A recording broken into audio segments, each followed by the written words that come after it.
Hello students, so today we are going to study about the topic genetics. It is a very important chapter for the board's exam point of view. Okay, so basically what is genetics? Before studying this, we must know some terminologies. Okay, we will get it one by one. Acha, when a baby is born, have you seen people saying that this baby's nose is similar to his mother? This baby's nose it's his hair is similar to his father. Have you heard that? Why is it so? There may be something that gets transferred from the parents to that child that is making them look similar to his parents, isn't it? Have you thought what is being transferred? Basically, the thing that gets transferred from the parents to that baby is called the DNA. To be specific, the genes. Okay, you have heard about this term gene. Okay, what is gene?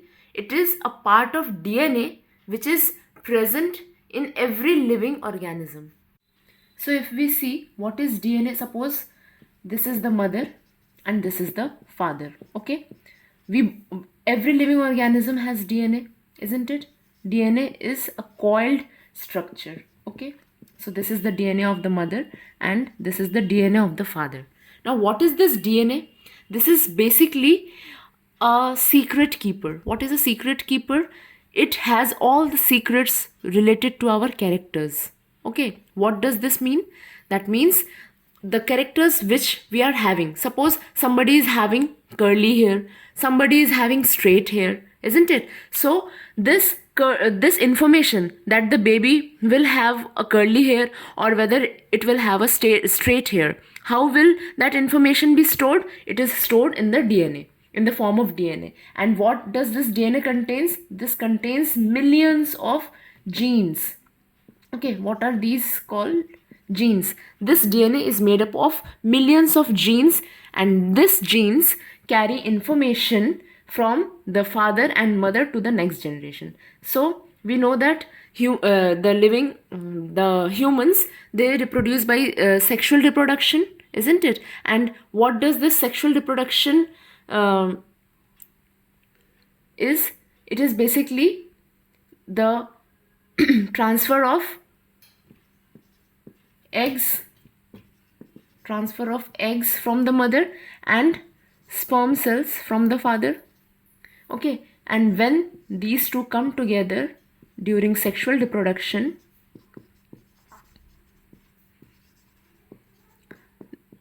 this leads to the formation of a zygote, and this zygote ultimately develops to form a baby. We can say this. So this baby contains the characters of both his mother as well as his father. Okay, and how this is done? Some genes will be transferred to some genes of the mother will be transferred to the baby and some genes of the father will be transferred to the baby. Okay, so this is the basic overall idea of what is heredity. Every character is passed from the parents to the next generation. Okay, this is known as heredity. Now, in genetics, there are two terms basically, heredity and variations. Now we will study what is variation. Variation means changes, differences, isn't it? So, what are variations? Suppose you have your brother or sister. If you look at them, you will find some similarities there, isn't it?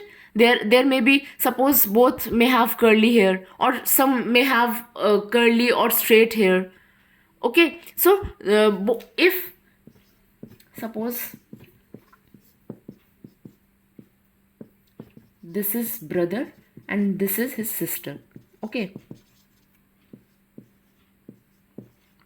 so these are siblings, and if we look at their characters, character means suppose hair. If we look at them, he has a straight hair, whereas this girl, his sister, has a curly hair. So what is this? The hair texture is different in the siblings. Okay, so this is determined by the variations. So variations are basically an important part of the sexual reproduction. In the reproduction topic, in the reproduction chapter, we have studied that there are two types of reproduction: asexual reproduction and sexual reproduction. What is asexual reproduction? Asexual reproduction is the formation of an offspring from its parents, from any single parent. Okay, that means it does not involve the requirement of both the parents. A single organism can give birth to another new organism. That is asexual reproduction. So asexual reproduction basically does not show any variations, but in sexual reproduction there are so many variations which are known as differences. Okay, differences or changes, whatever you can say. Clear? So if we want to know what is genetics, it is basically the study of both the heredity and variations. Okay, now if we see who was the father of genetics. Who is the father of genetics? He is Gregor Mendel. Okay, Gregor Mendel gave the concept of genetics to the world.